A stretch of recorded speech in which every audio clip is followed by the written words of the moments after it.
inzira yo gutungana. Kaza mu kiganiro inzira yo gutungana utegurwa n'ishirahamwe Transworld Radio y'i Burundi.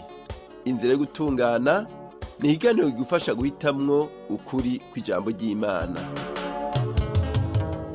Mukunzi uriko uratwumviriza, amahoro abe muri wewe. Assalamu alaikum. Shalom. Turakuramukije mu izina ry'umwami wacu, Imana y'amahoro igomba ko umuntu wese atahura kandi aca bugufi mu nzira yo gutungana. Uri kumwe na Pastor Jean Baptiste Nzeyimana. Turanezerewe cyane gusubira kugushikiriza iki kiganiro inzira yo gutungana cyo kuri uyu munsi. Mu kiganiro cyacu giheruka twarabonye ko inyuma y'umuvugishwa Yosuwa mu ihanga rya Isirayeli hakurikiye ibihe by'ibidambidambi n'umwiza. Ariko no muri uwo mwiza turabona umuco wo kugororoka kw'Imana. Imana ntiyibagiye isezerano yasezeraniye Aburahamu n'uruvyaro rwiwe kubijanye n'umucunguzi azova mu ihanga rya Isirayeli. Twarabonye ingene Imana yagiriye neza umugore yitwa Rusi ntabwo yari umunyisirayeli, ariko yizeresha umutima wiwe wose Imana y'Abisirayeli. Mu gihe Abisirayeli benshi bariko barava ku Mana bagakurikira imana zabo mu mahanga bakikuje, Rusi we yahisemwo guheba idini rya se, ahitamwo gukurikira Imana y'Abisirayeli, aheza agerera mu gisagara cy'i Betelehemu, aho yahavuye akubakana na Bowazi. Bowazi na Rusi bavyara umuhungu bamwita Obedi. Obedi avyara Isayi se w'umwami Dawidi. Nuko umugambi w'Imana wo gucungura uruvyaro rwa Adamu kugira irukure mu vyaha uba uriko uraranguka, kubera ari mu ruvyaro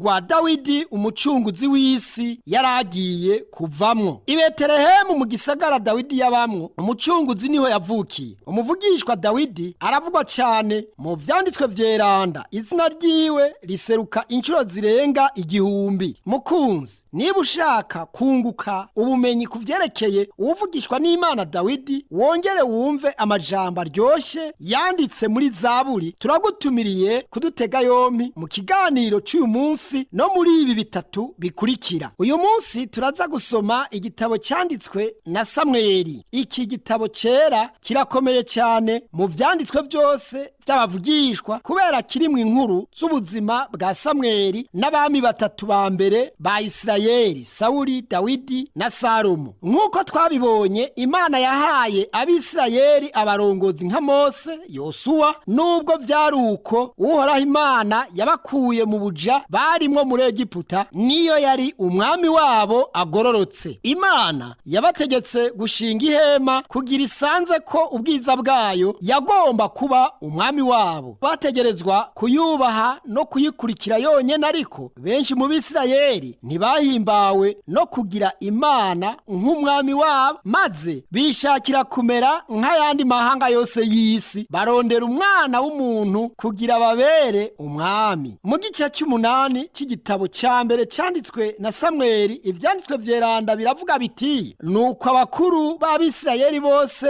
barakorana bagirama kwa Samweli, baramubarira bateheraba, urashaje kandi abahungu bawe ntibafise ingeso nk'izawe, none rero twimikire umwami wo kuducira imanza nk'ayandi mahanga yose. Ariko iryo jambo ribabaza Samweli ko bavuze ngo nabaho umwami wo kubacira imanza. Araheza asenga Uhoraho. Uhoraho abarira Samweli ati: niwemere abo bantu ico bakwatse cyose, kuko atari wewe banse, ariko jewe banse ngo simbe umwami wabo. Bakugiriye nk'uko bangiriye muri byose, uhereye umunsi nabaduganye mbakuye muri Egiputa ukageza n'ubu, kuko bantaye bagasaba izindi mana. None rero nupfe kubemerera, ariko ubihanikirize cyane, ubamenyeshe ingeso z'umwami azobaganza uko zizomera. Imana ibwira Samweli guha Abisirayeli icyo basavye, maze abaha umwami. Imana ntiyashaka Abisirayeli kugira uwundi mwami umwami atariyo, ariko kuva bamaze kwanka ubutware bwayo yanka kubatwaza igitugu. Mu gice gikurikira turabona ingene Samweli yabarobanuriye umwami wo kubatwara yitwa Sawuli. Ivyanditswe vyeranda biravuga biti maze Samweli yabiraga kuza k'amavuta ya elayo ayamusuka ku mutwe. Igitabo ca mbere cy'uwavugishwa n'Imana Samweli ikigabane c'10 uhereye hajya ku murongo waho wa mbere. Uko niko vyari bisanzwe bigenda mu gihe cyose cyo kurobanura umuntu, bamusuka kwa mavuta ku mutwe. Samweli amaze kumusuka kwa mavuta ku mutwe araheza aravuga ati, mbega murabona uwo Uhoraho yatoranije ko atawuhwanye nawe mu bantu bose? Abantu bose bashira akamo hejuru bati umwami nahangame. Igitabo cya mbere cy'abavugishwa n'Imana Samweli kigabane c'10 umurongo wa 24. Nuko umwami Sawuli atangura neza, ariko igihe gishize agira ubwibone n'ishyari. Sawuli agashimisha Imana n'umunwa gusa, ariko umutima uri kure yayo. Sawuli ntiyaba agitinya ngo yongere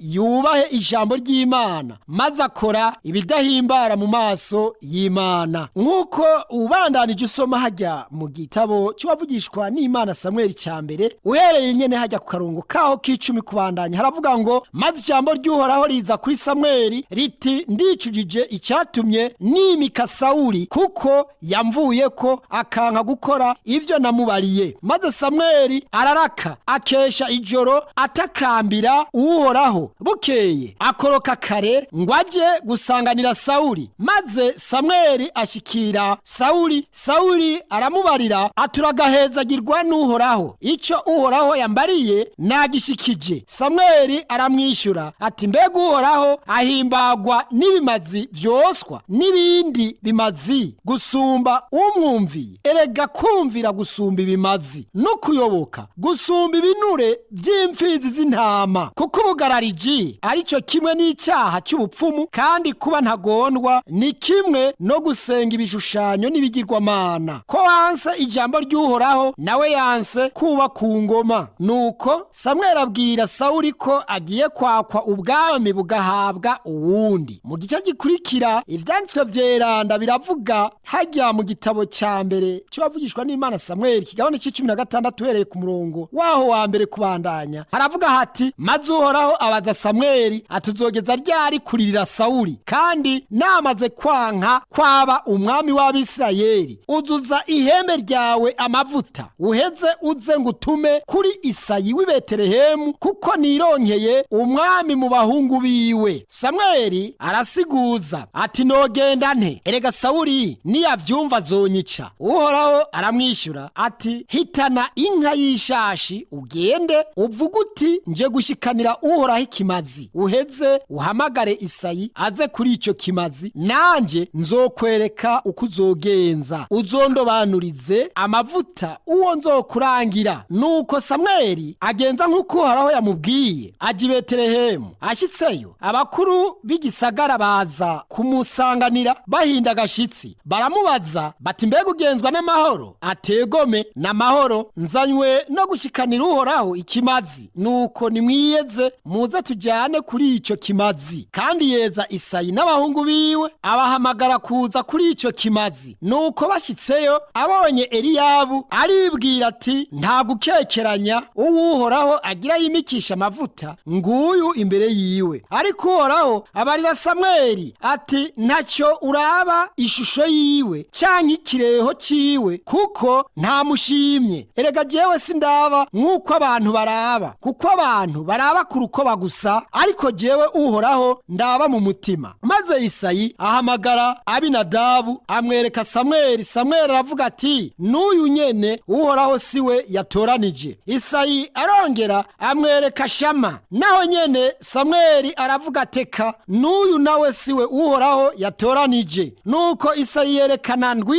mu bahungu biwe ngo Samweli abarabe. Samweli abarira Isayi atabasibo Uhoraho yatoranije. Maze Samweli abaza Isayi ati, mbega abana bawe bose nabo? Aramwishyura ati, hasigaye umuhererezi, ariko rero ari ku ntama. Nuko Samweli aramubarira ati, tuma ujya kumuhamagara, kuko tutari bwicare ngo turye ataraza. Nuko atuma uja kumuzana, kandi yari umuhungu w'inzobe w'amaso meza w'umunyakaranga. Maze Uhoraho aravuga ati, va hasi umusuke kw'amavuta, kuko wa wundi ari uyo. Nuko Samweli aca yabira rya hembe ry'amavuta ayamusukako, bakuru be bamukikije. Kuva uwo munsi mpwemu w'Uhoraho yamaza kuri Dawidi akabushungwe. Turabona ingene Imana yatoranije Dawidi kugira abe umwami wa Isirayeli inyuma ya Sawuli. Ariko icyo mwotahura nuko Dawidi atabaye umwami wa Isirayeli uwo munsi nyene. Dawidi yari akiri muto igihe Imana yari yaramushingiye kuzotwara iryo hanga nticyari bwagere. Nuko rero yabwirizwa kurindira imyaka 10 imbere yuko yimikwa. Nuko Dawidi asubira mu mirima iri hafi ya Betelehemu kuragira umukuku wa se. Dawidi yari umwungere mwiza kandi w'umwizigirwa, ntaco yatinya kubera yari yizigiye Uhoraho. Dawidi ntiyari umwungere w'akarorero gusa, ahubwo yaranavuza inanga akongera akaririmba. Maze mpwemu w'Uhoraho imutera kwandika no gushyira indirimbo nyinshi mu gitabo cya Zaburi. Mbega ukuntu Dawidi yakunda Uhoraho Imana n'ijambo ryiwe. Twashaka kurangiza iki kiganiro cy'uyu munsi turavye ibice bimwe bimwe byo muri Zaburi za Dawidi. Iyumvire nawe Dawidi ari mu gahinga aragiye umukuku w'intama, yongera avuza inanga ashimisha Imana indirimbo z'amashimwe. Umviriza namwe. Uhoraho mwami wacu, erega izina ryawe ni ryiza mu isi yose. Iyo nitegereje ijuru ryawe, igikorwa c'intoke zawe, n'ukwezi n'inyenyeri vyo waremye, umuntu ni iki aho umwibuka, cyangwa umwana w'umuntu aho umugendera? Hari hasigaye gato ukamunganya n'Imana, umwambika ubwiza n'icyubahiro nk'igitsibo. Uhoraho mwami wacu, erega izina ryawe ni ryiza mu isi yose. Zaburi 8 umurongo wayo wa mbere ugaca usoma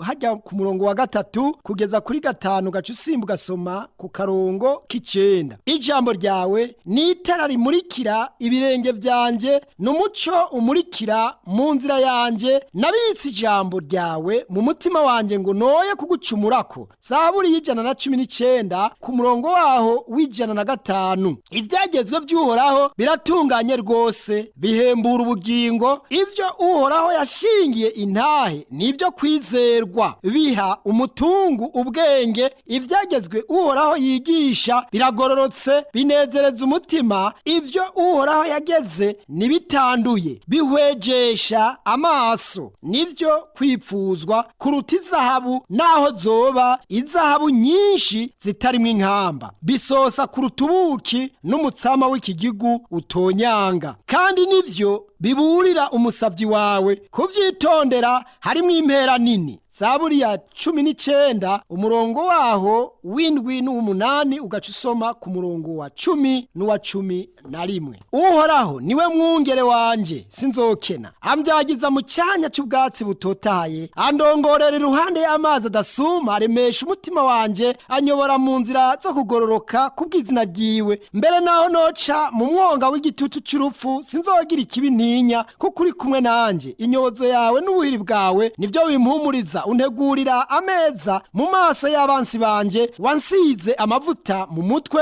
igikombe cyanjye kirasesekaye. Nukuri ibyiza n'imbabazi bizonyumako iminsi yose y'ukubaho kwanje, nanje nzoba mu ngoro y'Uhoraho ibihe bidashira. Amen. Mukunzi, turagushimiye kuba wateze amatwi, kandi wibuke icyo Imana yabwiye Samweli iti, erega jewe sindaba nk'uko abantu baraba, kuko abantu baraba ku rukoba gusa, ariko jewe Uhoraho ndaba mu mutima. Tubibona rero hajya mu kigabane cy'igitabo cya mbere cya Samweli, kigabane cya 16 umurongo waho w'indwi. Muhejeje kumviriza ikiganiro inzira yo gutungana. Ufite ikibazo cyangwa icyo wunganira, twandikire ku gasanduku k'amakete 1140 i Bujumbura. Telefone yo mu biro ni 22 24 26 57. Iyo woyitelefonako mu mwanya w'amasaha y'akazi. urashobora gukoresha telefone ngendanwa ni 71 amajana 24 197 canke 69 amajana 499 amajana 619. Email ni twrburundi@gmail.com. Urashobora kudusanga naho dukorera ni mu Rohero ya mbere, ibarabara ryitiriwe Gerere, inimero 27.